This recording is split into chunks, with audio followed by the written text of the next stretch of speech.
I'm back. And it looks like this flower spike is pretty well destroying the notion that your second set of blooms is going to be smaller in number and in size than the first set. Well, the first set, of course, was up higher on the spike, and on that, as you may remember from older videos, I made a pretty good deal about how it had 9 blooms.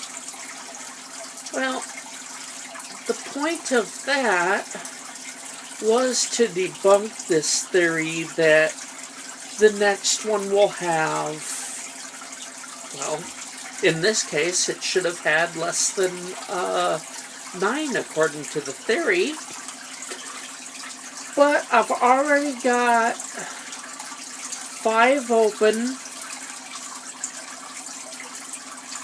and another 7 to go. So, this one's going to have 12.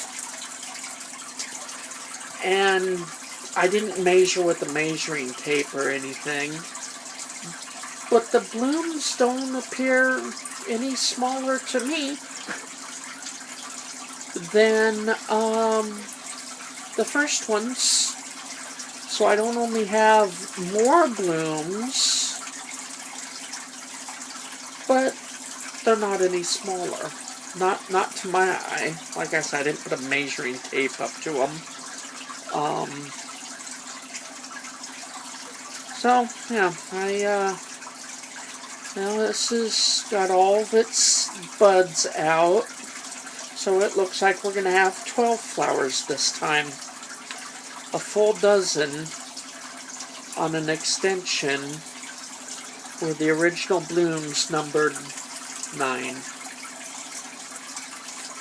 Yeah, I would say that theory that you will not have as many blooms on a branch or an extension, I call that a myth, and here's my proof of it. Will I get better all the time? Well, no, that seems pretty impossible. These plants will max out at some point. It's not like the extension is going to have more blooms every time. We'd be seeing plants with 50, 100 blooms on one spike. So there's that one.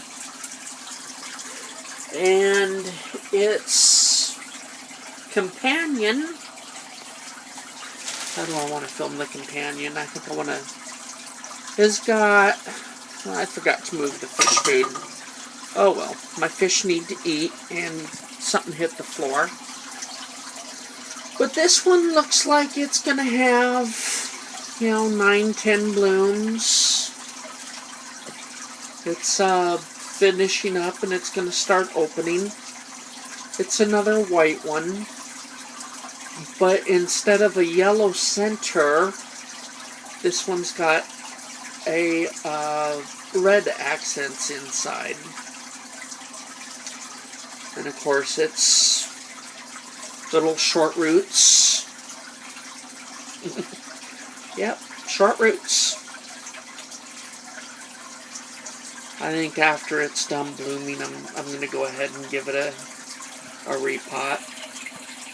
We've got some dying roots that shouldn't be dying.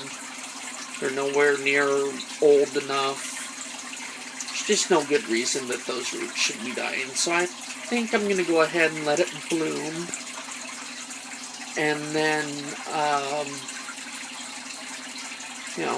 do a repot. There's one of its nice roots. And the purple one spike that was started, haha, learned something about my iPad. I can control the light just a little bit. So we're going to see if we can get over the top of it. There it is. Let me see if I can fix the light. Oh, can't fix the light this time. Oh, mate. Yeah. There's only so much it can do.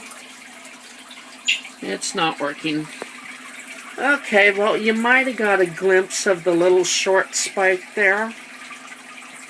This is my lazy fowl. No, it doesn't have any dying leaves. Those are on the sister behind it.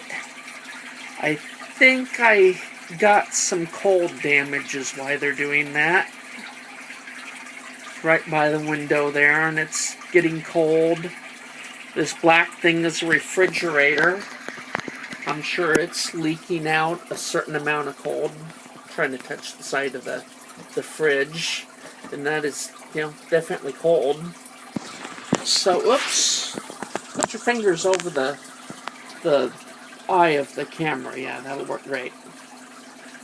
Now, it's gonna bloom, but it's kind of lazy. Like I say, it's never branched or extended in its life. And I don't recall it ever even having 9 blooms. Same basic care. I mean, it's just a few inches from the fish tank.